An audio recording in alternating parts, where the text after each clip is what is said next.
Welcome to the Stefan Livera podcast, focused on Bitcoin and Austrian economics. Today we've got an episode about Bitcoin and Socratic seminars, but first let me introduce the sponsors of the show. So firstly, Curating, one of the world's leading Bitcoin exchanges. You've got to check them out. They have a high-quality platform. They offer high trading volume. They offer 24/7 support. They've got best-in-class accounting, reconciliation, and reporting. They're renowned for their focus on security, and they've got Kraken Pro mobile app. Kraken Pro delivers all the security and features you love about the Kraken exchange in a beautiful mobile-first design for advanced Bitcoin trading on the go. Don't forget this Kraken OTC desk for those seeking a more private, personalized service for large block trades, and Kraken just recently acquired Circle Trade. Kraken also offer margin trading up to 5 times long and short. Kraken offer futures up to 50 times leverage, and they've also got the Crypto Watch platform where you can manage and use it as a dashboard for your trading as well. So go to kraken.com to sign up. Next up is Unchained Capital. Unchained Capital is a Bitcoin financial services company empowering customers with unprecedented financial freedom and control. All their products and services are built on the foundation of multi-sig. So they've got an approach to collaborative custody, giving users control over their private keys. Unchained offer 2 of 3 multi-signature vaults, and these are a great option if you're thinking about how to best secure your Bitcoin for the long term. And if you ever need to access liquidity without selling your Bitcoin, if you need a loan, Unchained offer collateralized loans. You can put up Bitcoin, it's stored on-chain, they've got dedicated multi-sig addresses, and the Bitcoin is never rehypothecated, and you can share in the security. You can actually hold 1 of 3 keys. I'm really impressed with Unchained. They offer excellent services, they've got awesome content. Check out Parker Lewis's series and some of the recent interviews with Drew and Parker.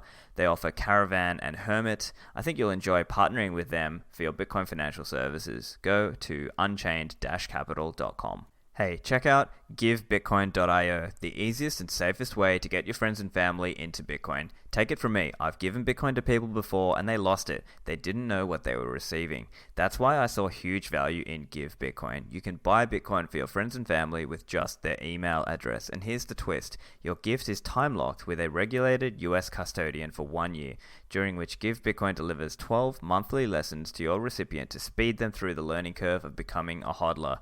Give Bitcoin has input from many well-known Bitcoiners, including Safedine, Matt Odell, Citizen Bitcoin, and others, and Jan Pritzker just recently joined as the CTO. I'm also an advisor with a small equity stake, and I'm assisting with the curriculum also.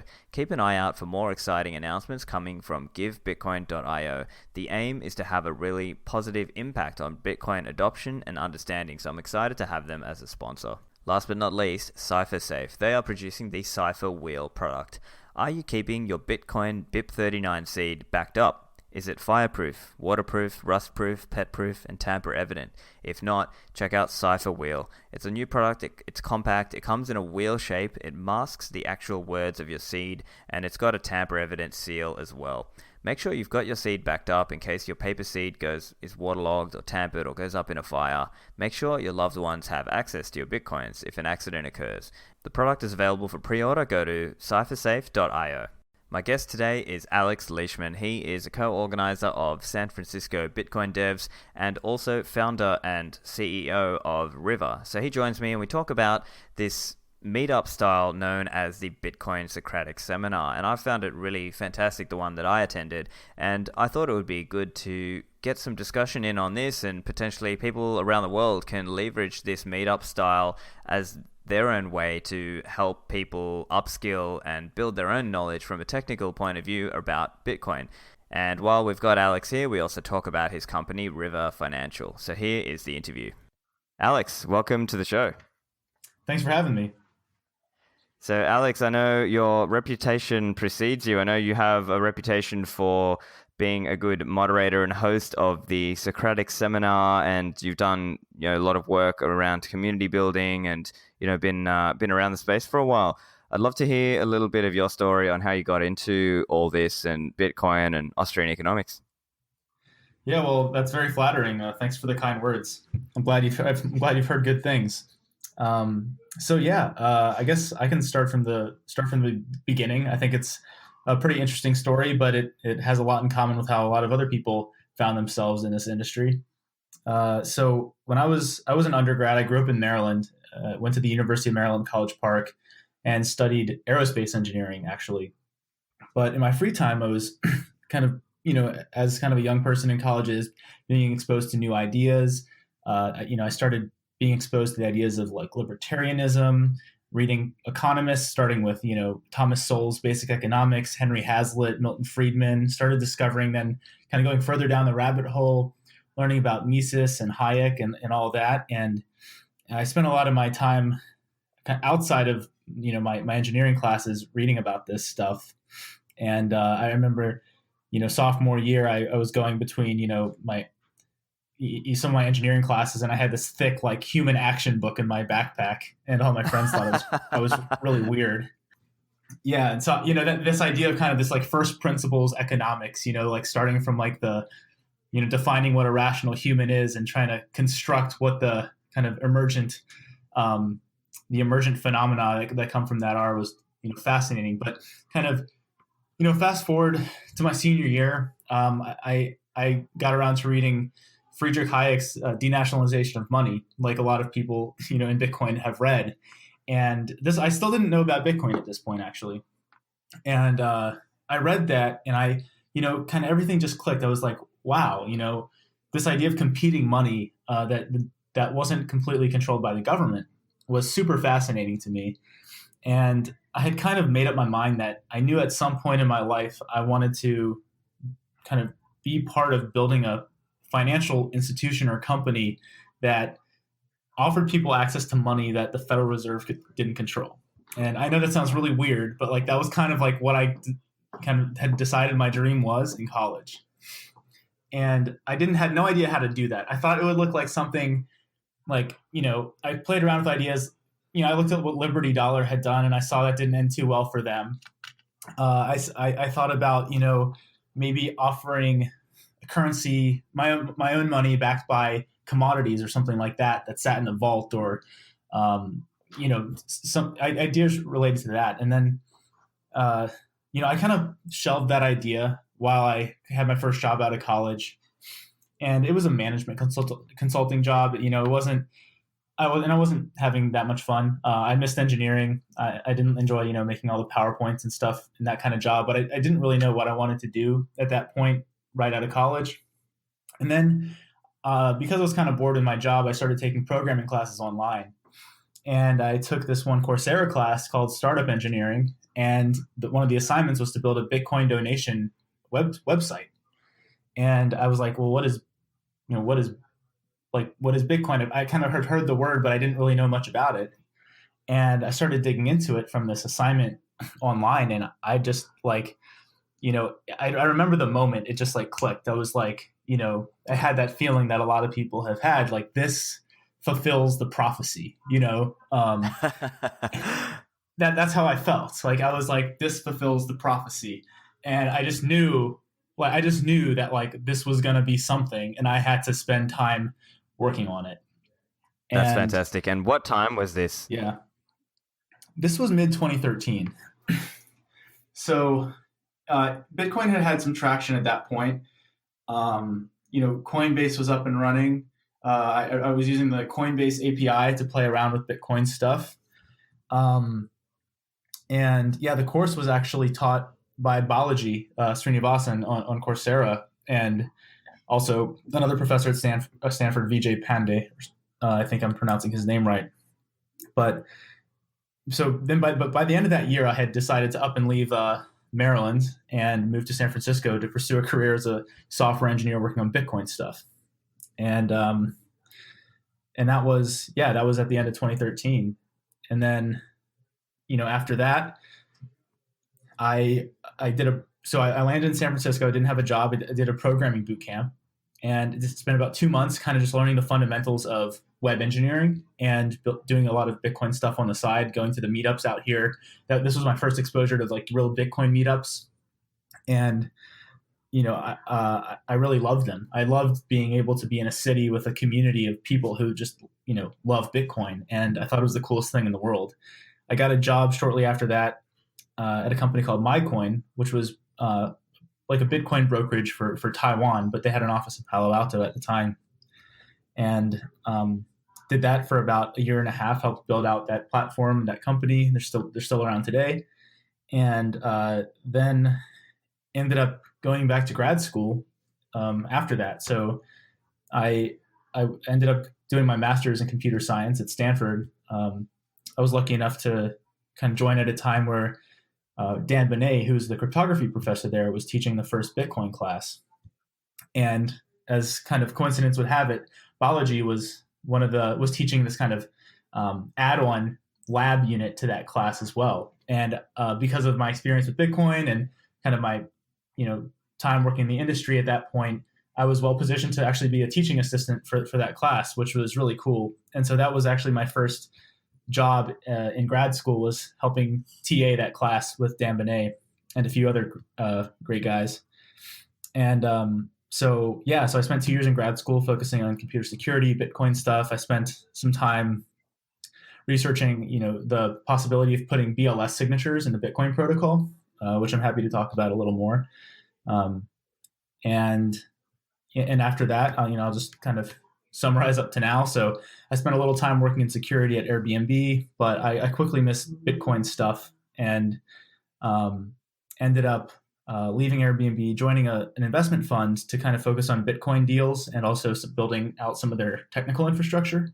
And that fund was called Polychain Capital. And so I spent a while there, did some cool stuff there, helped lead some investments in some Bitcoin companies, and uh, ended up leaving to start my own company where I am now, called River Financial. While I was at Polychain, I I had the opportunity to go to New York to. I think I was out there for some conference. I can't really remember which one. And I went to one of the BitDevs meetups out there. And um, uh, the guy who runs the BitDevs meetup out there, Jay, he is incredibly talented. And the event that he organizes there, that's been going for years now, just kind of, it blew my mind how effective it was, what the community was like, how much people enjoyed this format of event he had put on, and he calls it the Socratic Seminar style. And basically, what he does is he collects 20, 30 topics and prepares to discuss them for each meetup once a month. And they range from anywhere from kind of news and events in Bitcoin. I mean, maybe some company being acquired or some mining news or statistics in the Bitcoin network to pull requests in the Bitcoin core repository or the C Lightning or LND repositories. And so, he kickstarts a discussion one by one through each of these topics. And really the main kind of meat of the event is the people in the audience who attend, who many of whom are talented engineers or understand this stuff deeply and have conversations around each of these topics. And Jay is more of just the moderator. And so I was blown away by how great that event was, and I thought to myself, why don't we have that in San Francisco? And I knew we had a Bitcoin developer meetup that I'd been to for a while, but I decided, what if I could partner up with the Bitcoin developer meetup in San Francisco and bring this style of event to San Francisco? And so that was a year and a half ago, and it's been a big hit ever since. Yeah, that's awesome. I've had the pleasure of attending a Socratic seminar in Berlin with the Lightning Conference, and I saw Jay and Ben Woosley, also from San Francisco, who did that role Yeah. for the Socratic seminar, and I thought this was amazing. I wish we could have this here in Sydney or just around the world. But I suppose maybe it is one factor is just having enough people with that level of knowledge. And I think in New York City and San Francisco, if there's two places in the world that have that kind of knowledge, it's those two, right? But let's jump into this. I'd love to talk a little bit about how you do it and how other people around the world can replicate that model if they would like.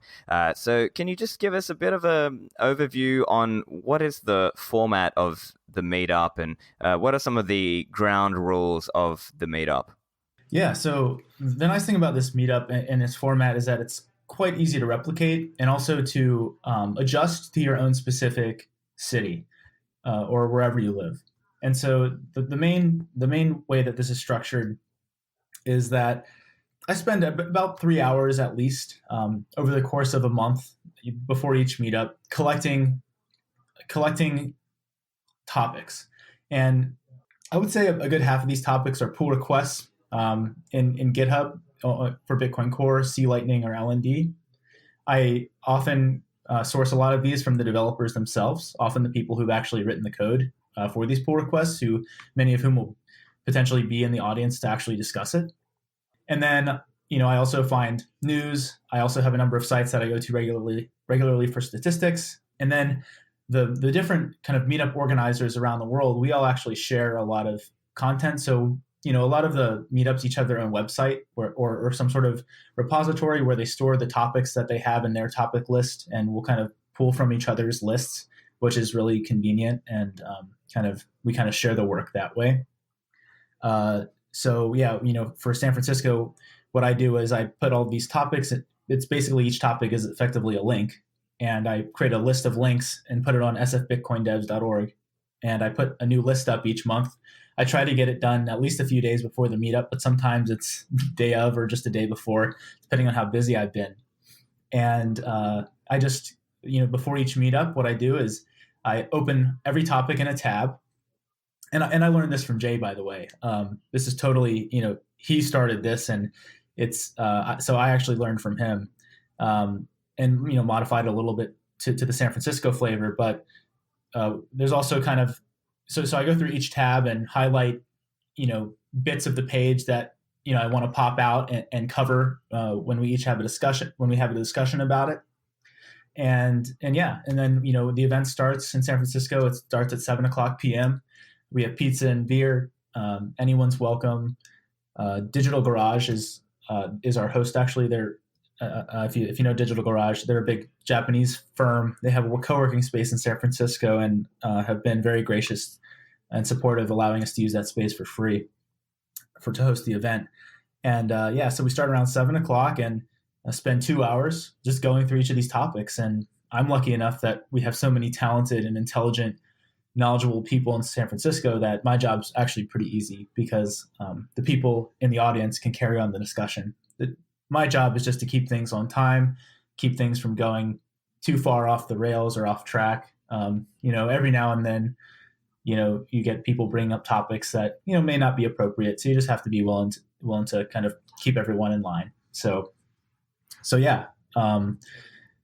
In other cities, so we there are a lot of these now around the world. It's totally spread like wildfire. As you mentioned, there's one in Berlin, there's one in Seattle now, there's one in Chris Stewart's running one in Chicago, and I think there's one in Austin, London, and it's great to see.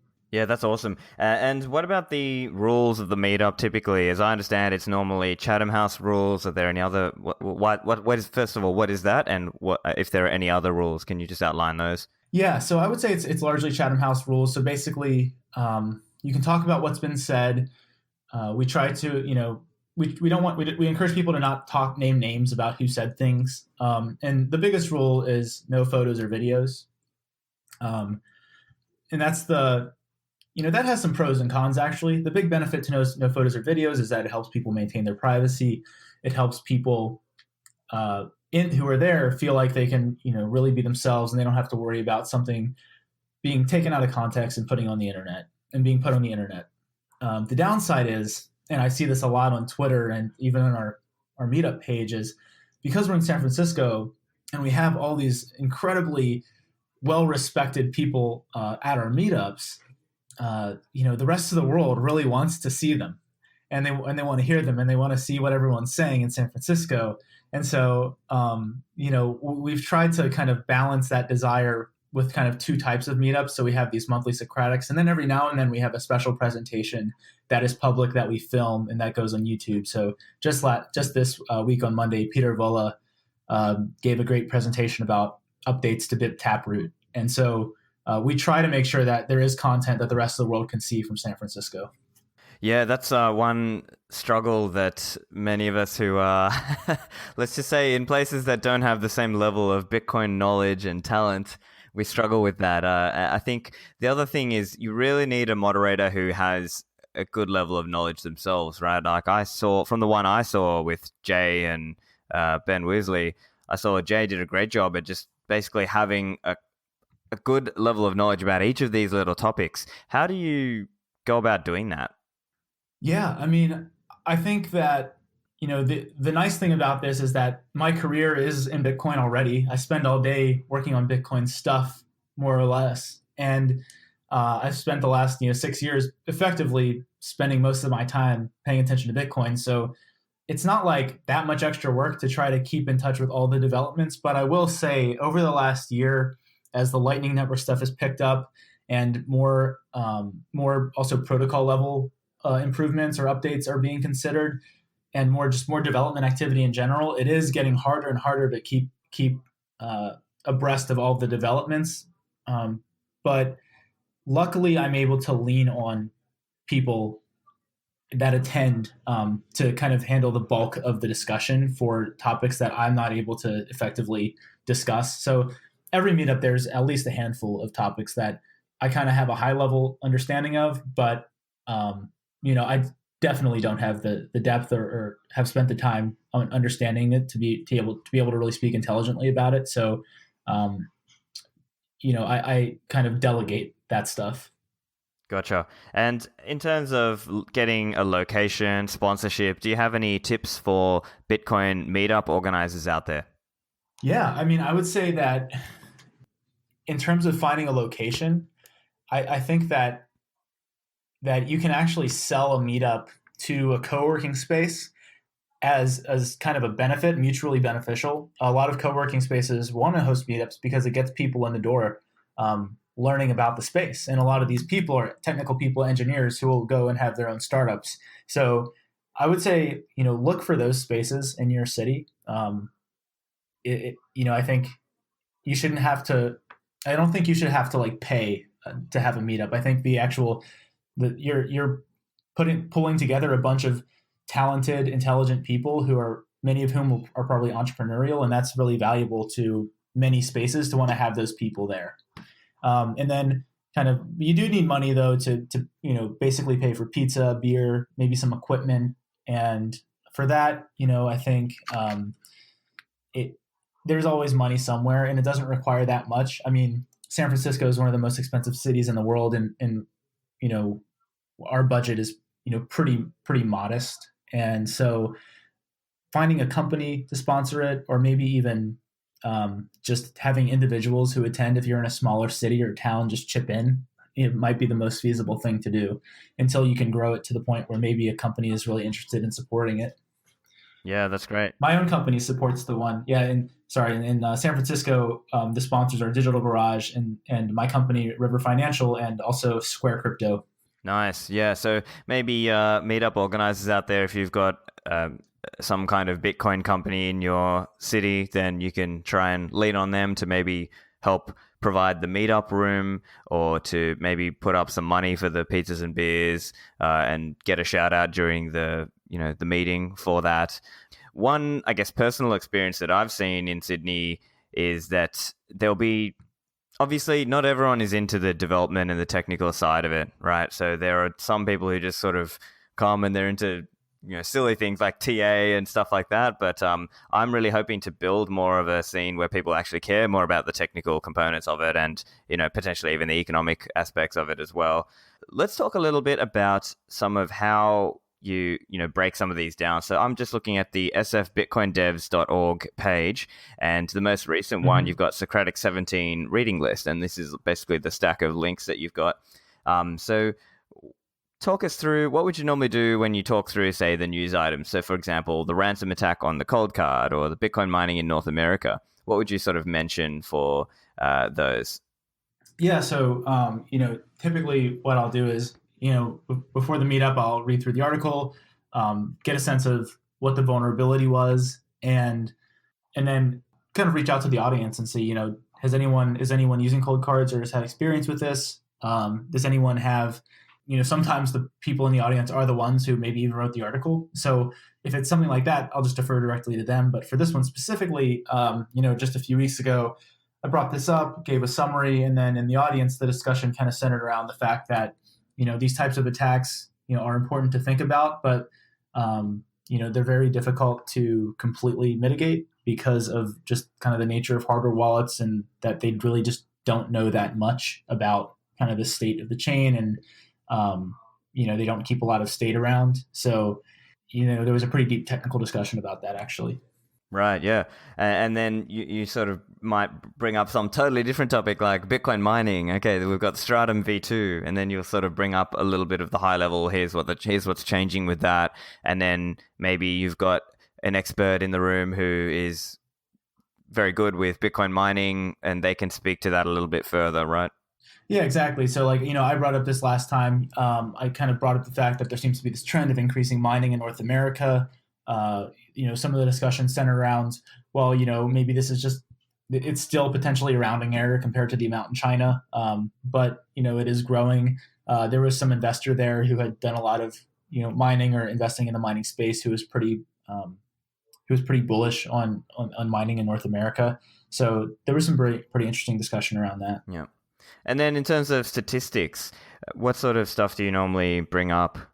Yeah, so typically what I look for is anomalies in the network. And these are kind of some things that we kind of shared between the meetup organizers. So specifically, we spent a lot of time looking at some of the dashboards that people have built with good charts. So, like, for example, the Bitcoin Optech dashboard that looks at the UTXO set size. Were there any big UTXO set consolidations? What about like pay to script hash or sorry, SegWit adoption? Are there any anomalous behavior? Uh, Behaviors happening in the Bitcoin network. So if there's ever like for example, if there were an increasing number of orphan blocks, right? That'd be something we discuss. Why is that happening? If there was a spike in pay to script, SegWit outputs and native SegWit adoption, why is that happening? For example, the next meetup, we might discuss that because it looks like BitMEX just released their support for native SegWit, and we might see that we see a significant increase there. So there might be some interesting discussion around that, things like that. I guess you're really leveraging just the crowd's knowledge as well, because hopefully at least one person out there maybe they've got some insight or they can hypothesize, oh, okay, this new wallet just came online and a lot of people are using that one and it's got BESH32 or whatever. And that might be the driver behind more use of native SegWit, for example. Yeah, absolutely. We're lucky in San Francisco. A lot of people in the audience have firsthand knowledge of a lot of the events because they work for the companies or they have friends who have made changes that cause these network statistic anomalies. Yep. And then next up, you've got new work and research. So can you just give us an overview what you might talk about there? Yeah. So kind of the next thing we go into once we kind of warmed up our brains a little bit with some news and updates and network statistics is kind of more technical, in-depth work that's been done. For example, this could be like some in-depth blog posts that people have done. For example, BitMEX did a really interesting experiment recently, testing every major Bitcoin version's initial block download time, and they ran some numbers around that and presented that data. And so we spent some time discussing that and why the numbers were what they were. Some core devs were in the audience and could give insights into the specific changes for each Bitcoin release and the implications of each. We'll discuss new BIPs. So a lot of stuff basically to the mailing list, new papers. A very in recent months or in the last year, actually, a regular guest feature in our new work section has been Z-Man, who's very famous for his very in-depth, well-written emails. And he always has a lot of very interesting new ideas. So I'll include a lot of stuff from him in there. So basically anything like that, papers, new things, ideas to the mailing list. And then you've got Bitcoin PRs. So this is really getting into this into the detail. What do you talk about with the PRs? Yeah, so this is my favorite section actually, and it's what I spend the most time kind of digging into because I think it actually is pretty like novel in the sense that there aren't a lot of other places for people to discover a quick summary of development happening in Bitcoin Core, unless they're following the IRC channel or the GitHub repo. But what I do is I typically go through the GitHub repo and I have some filters that I normally set and look through the various pull requests that are going on, the various conversations. Sometimes I reach out to core devs themselves and ask for any suggestions for interesting pull requests to review. And so I'll collect all of these and put them in this list. And they range from anything from really meaty big changes, potentially even like a soft fork proposal or something like that, to very small things. For example, last month there was a change where someone changed one keyword in Bitcoin Core, changing slightly the how a data structure was declared in the repository, and that ended up leading to a pretty non-negligible increase in performance for initial block download time, or because it significantly reduced the amount of memory that the data structures were using. And so, even just like these little things that seem trivial if you look at it, are pretty interesting. And there's a lot of interesting discussion around it. Yeah, that's really cool. And then you've obviously got the lightning stuff as well. So how do you manage that with, there are some meetups that are specifically lightning, and you still cover it at some level in the Bitcoin devs meetup, right? Yeah. So, big shout out to Lalu here. He helps keep me up to date with the LND pull requests. He sends me a good chunk of interesting LND stuff every month to include. And I also like to include C Lightning because I think it's a very well engineered piece of software. And I'm a big fan of Rusty. I actually listened to your podcast with Rusty recently, and so I really like including this. Also, Lisa, one of the maintainers of C Lightning, has a Twitter account where she tweets the interesting commits into C Lightning, and so I like following that and including some of that stuff. Yeah, so there are some Lightning specific meetups. I'd say those meetups are more typically geared towards more project, like a lot of project level kind of discussion, things people have built. Whereas our meetup gets into the weeds of a lot of deep protocol stuff. And typically there's a lot of Lightning developers at the meetup as well who I mostly lean on to talk about this stuff. Yeah, that's really cool. I just keep thinking back to my experience at the. I've only been to one, right? I've been to the one in Berlin, but it was at this time when Jay was there, and there was a lot of basically there were a lot of the Lightning Labs team there, and some C Lightning team there, and just everyone was there. So it was just crazy to see all these people who could literally speak to it in their own, because from their own experience, or they were the person who was doing that work. So that was really cool. I'd love to see more of that in elsewhere around the world. Can you tell us a little bit about your experience in trying to build a community over time, or maybe San Francisco is not a good example, just because that was really that's where a lot of the early Bitcoin stuff was. Yeah, well, I would say that most of the credit for San Francisco Bitcoin devs actually really needs to go to Denise Terry. She's been really organizing and running doing the hard part of this meetup for years, and has just been the hero we don't deserve out here. And so she's kind of done a lot of the groundwork, setting up the legal entity for the meetup, handling all of the organization around it, and that's kind of really what keeps it all running.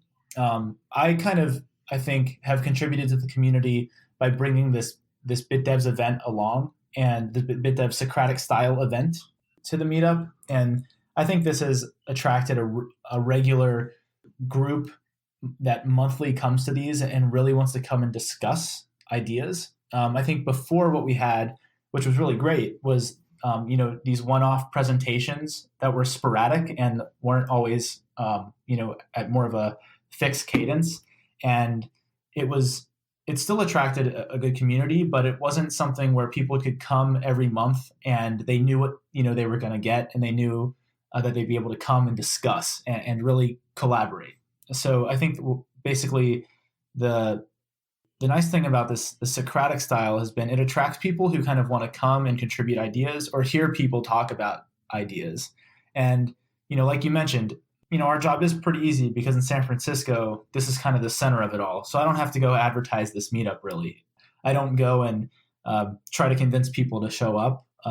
That like we're lucky in that regard. If I was in a smaller town, I think I would have to spend more of my time doing that, trying to get new people involved, maybe reaching out. A lot of times the people who find this most interesting are people who are engineers who kind of really can follow technical discussion, but just don't know much about Bitcoin, right? And so they're a software engineer, they want to learn more, and they come to these sort of events to really kind of learn what to even look into, right? And I think that's a big value of these sort of events for people who aren't deep in the weeds of Bitcoin engineering is they can show up. They're probably not going to understand a good, uh, you know, potentially even 75% of what's being discussed, but they'll be exposed to kind of what they need to look into, what there even is to know about and to learn about. And I think that's the biggest value for a large fraction of the people who come. I'd say most of the people who show up at these events don't understand everything that's being discussed, and that's totally okay. But they like that, right? And because that means that they're seeing this whole this whole world of knowledge that's new to them. And so I think that's a pretty easy sell to a lot of people who want to learn. And then the other kind of real valuable part of a meetup like this, especially in somewhere like San Francisco or New York, is seeing the people who really do contribute a lot to these protocols share ideas in the event, and seeing these ideas being cross-pollinated between people who who are influential and who are writing the code we all use day to day. And so yeah, it's kind of long-winded way of saying, San Francisco is special, but I think it's doable to build a fun community in other places. Yeah, that makes a lot of sense to me, and I'd definitely love to see that. With the topics of discussion and the theme of the meetup, did you ever get a bunch of people who just weren't interested to get into the whole technical side of it, and they just wanted to sort of talk more about other aspects of Bitcoin? Or or is it more like selection bias? You just don't hear about them or hear from them because they just don't turn up? So I would say that this is something that I've been thinking about a lot, actually. There are every now and then people who don't know what they're getting into when they come to this, and they kind of end up wanting to talk about price or something, or more political stuff. And I think what we found is, like, this event is technical, and we just try to maintain the technical purity of it. And in San Francisco, there are plenty of other options. There are plenty of other forums to discuss the higher level stuff. There's more social events. However, like you mentioned, the economics stuff, that's where, like, there actually is really interesting intellectual conversation to be had. But it's hard to figure out how to include it in an event that's technical focused. So it's something that I've been thinking about, and I'm not sure, like, the right answer. I think that also just depends on the crowd and the community. I think that in most other places outside of San Francisco, where you're not going to have this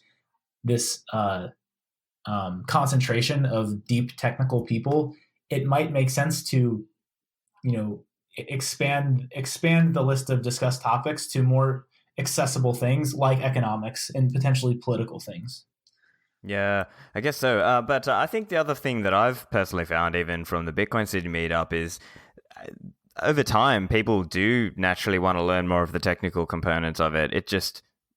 I think it has bended and shifted over the times, right? So in 2017 and so on, with all the shitcoin era and trading and so on, was a thing. But then now this year, at least speaking from a Sydney meetup perspective, we have slowly but surely been able to get people to more start thinking about the technical components of it, although not at the same level that you guys are covering it, obviously.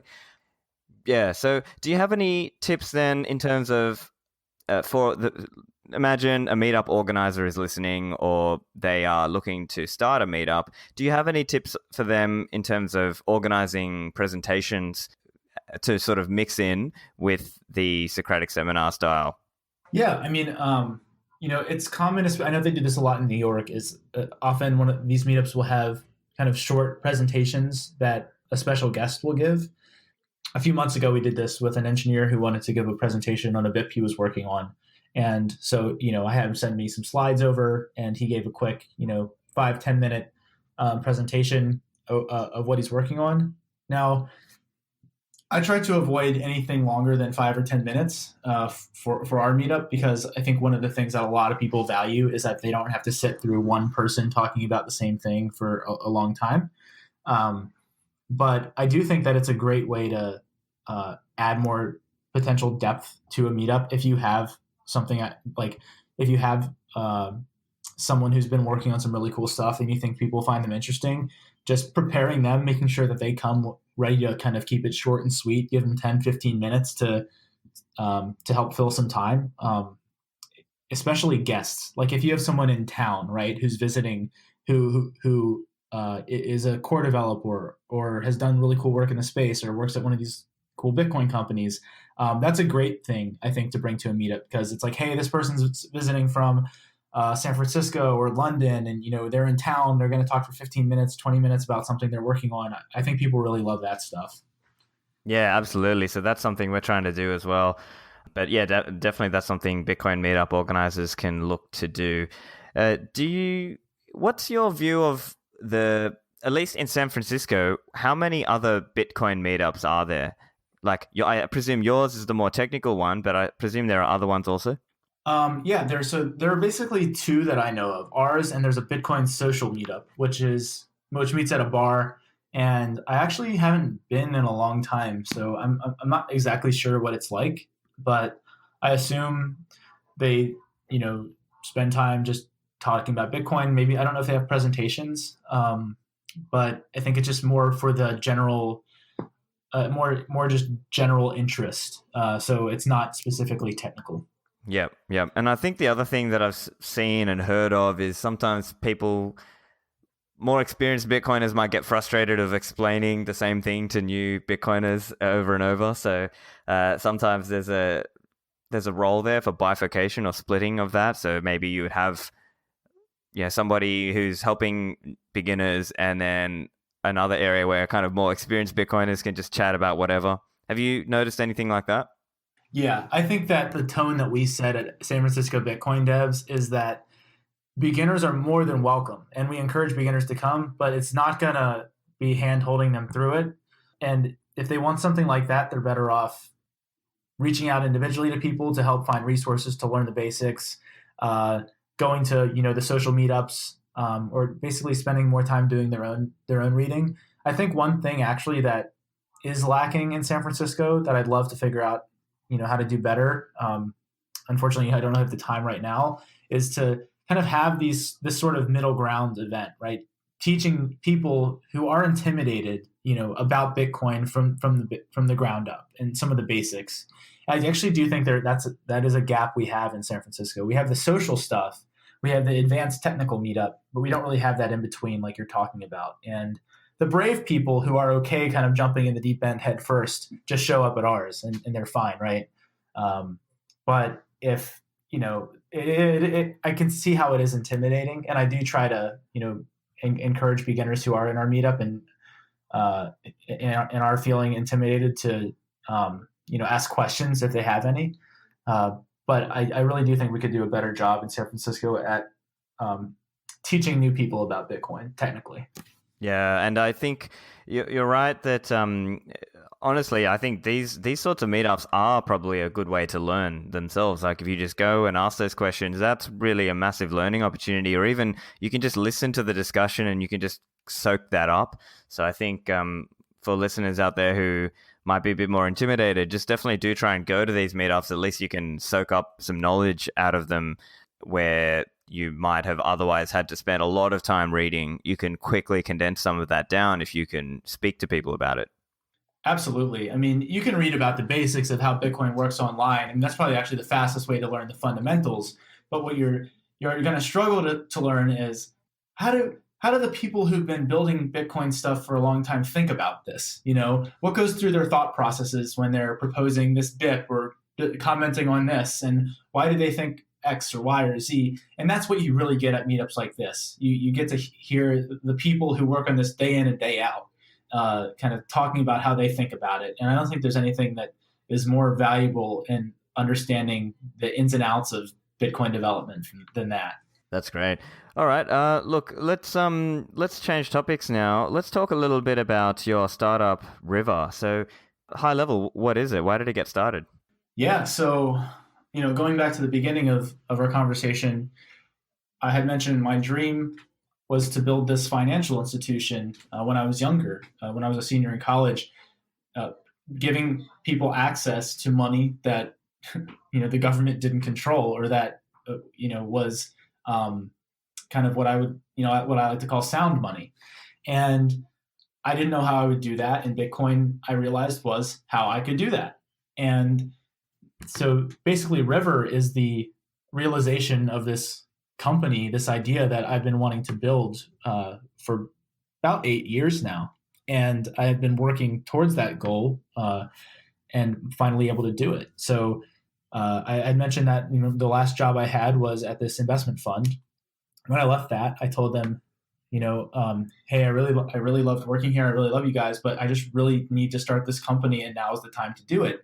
I wanted to build, this Bitcoin financial institution. I thought that a number of companies who've been around in the space for a while were going to build what I had wanted to build. And then in 2017, I kind of realized, as these companies expanded across supporting a lot of different assets and what I would call very questionable cryptocurrencies, I realized they're not really building what I wanted to build. And there's still an opportunity to build this thing. And so, so I started what used to be called Alto Financial with my cousin Andrew Benson, my co-founder, in February.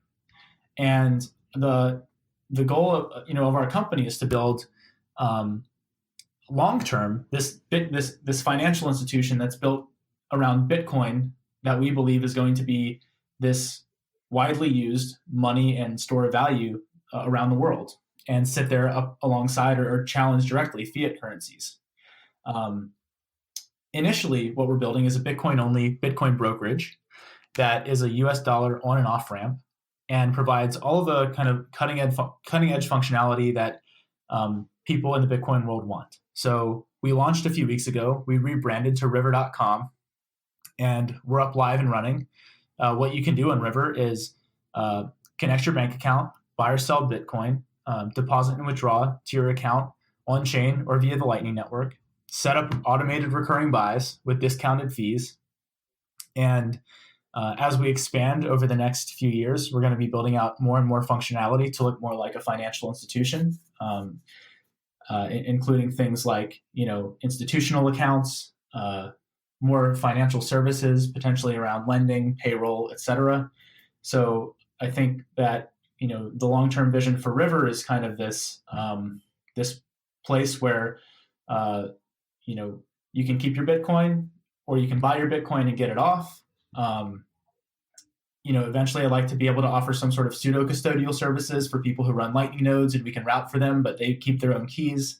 There's all sorts of ways we could take this, but today we're focused on just building the best Bitcoin brokerage out there in the United States.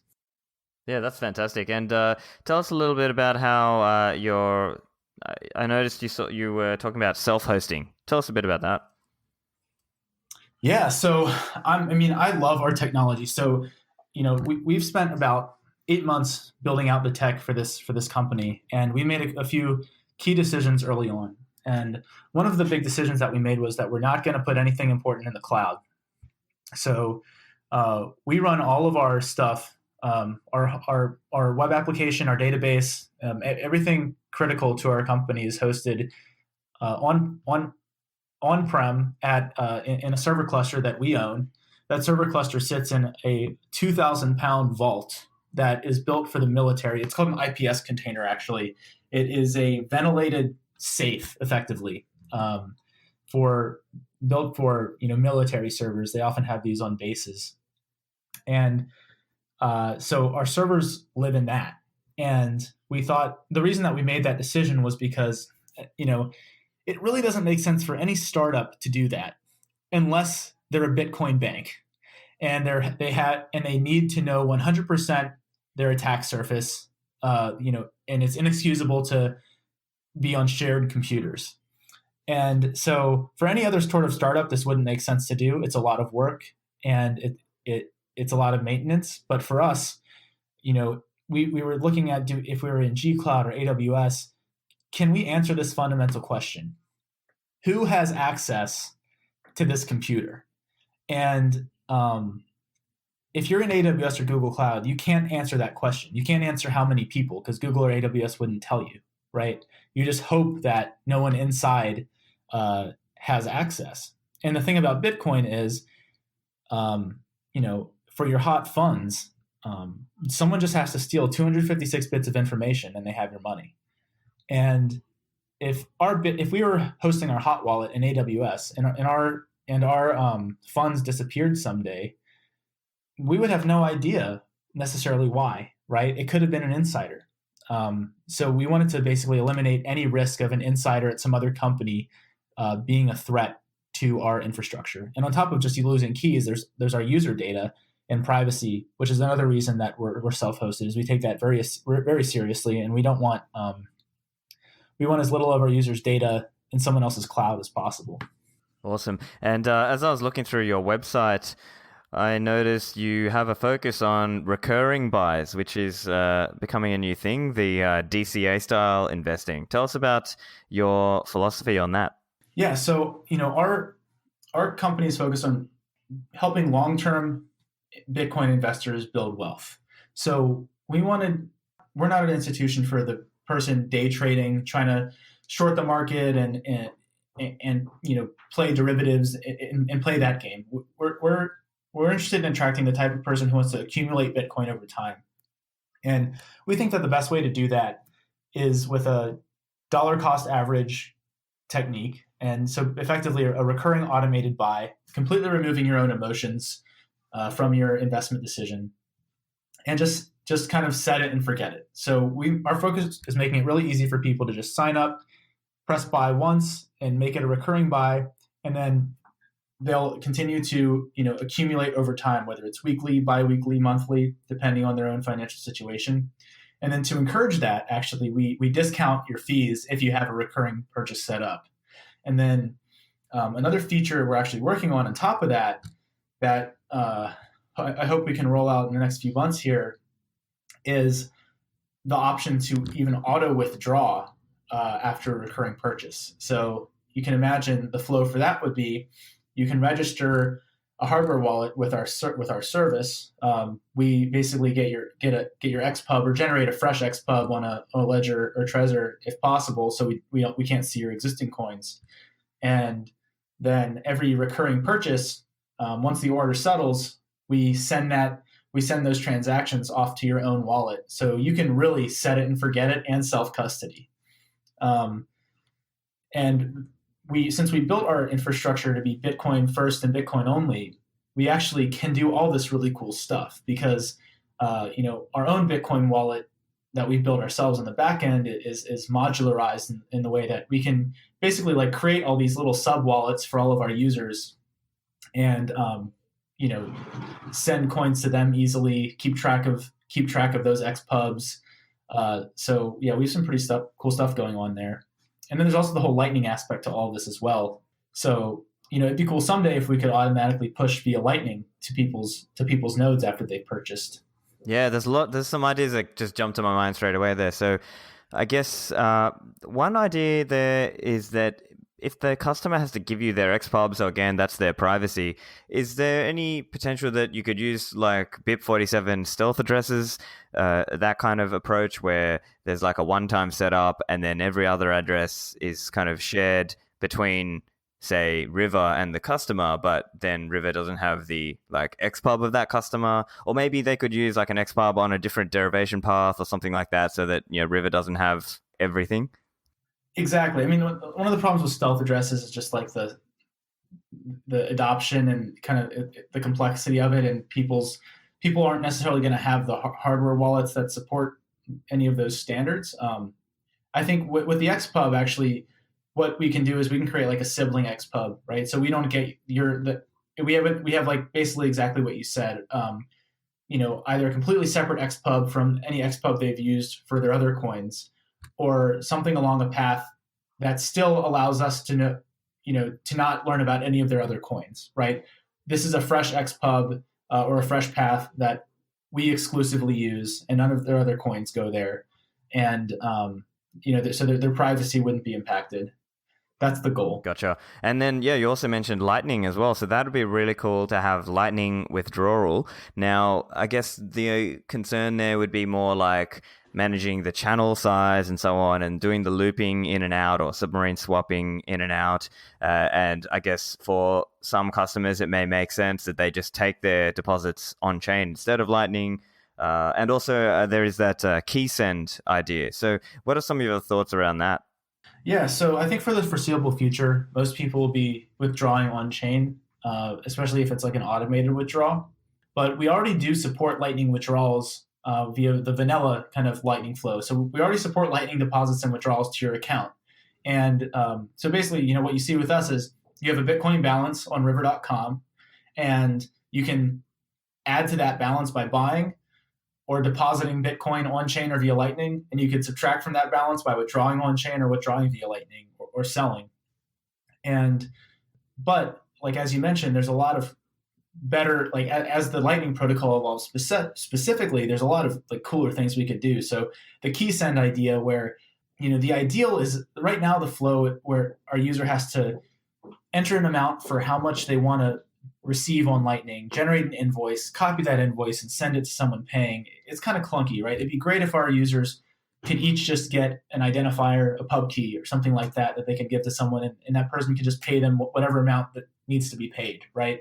So that's kind of what I see the next iteration, the next kind of stage of our Lightning infrastructure supporting as the protocol matures. I can't wait for that to be usable, because I think it will significantly improve the usability of Lightning. Right. Yeah. So even here, I'm thinking of things like LNURL, where the customer can just scan it one time and then their wallet just does it all in the background. Or even this idea of maybe, again, I'm not as familiar with the technical details of it, but you might have some kind of key send idea, and then if it fails, then there's like an on-chain fallback address that it sends to for the customer to receive on-chain if they don't have the capacity or there's no route, for example.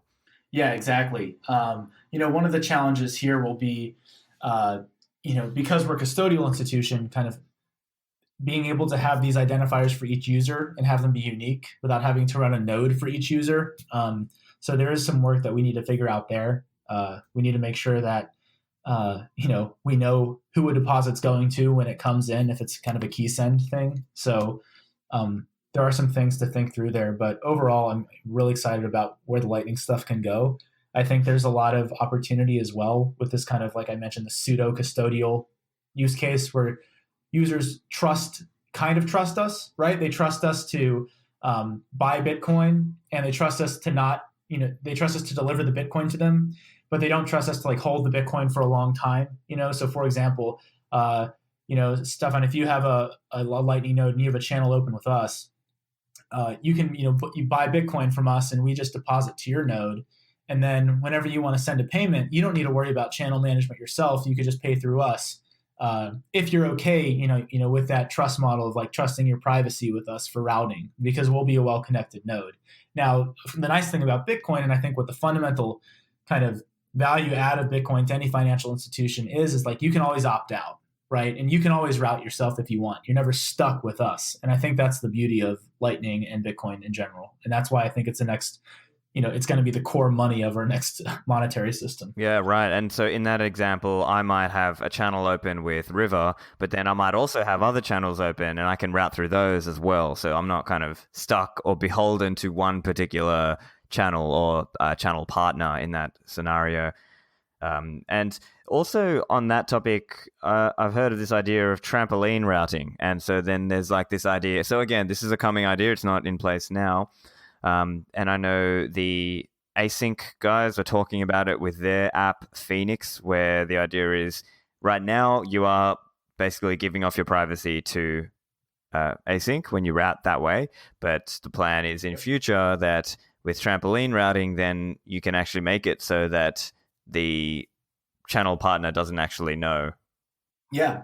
I mean, that's something that I find very interesting. I think, one of the challenges in Lightning is going to be the privacy aspect of it. And there's going to be an interesting, as Lightning grows, it's going to be very interesting to see how institutions like ours have to handle it from both a regulatory and a privacy perspective.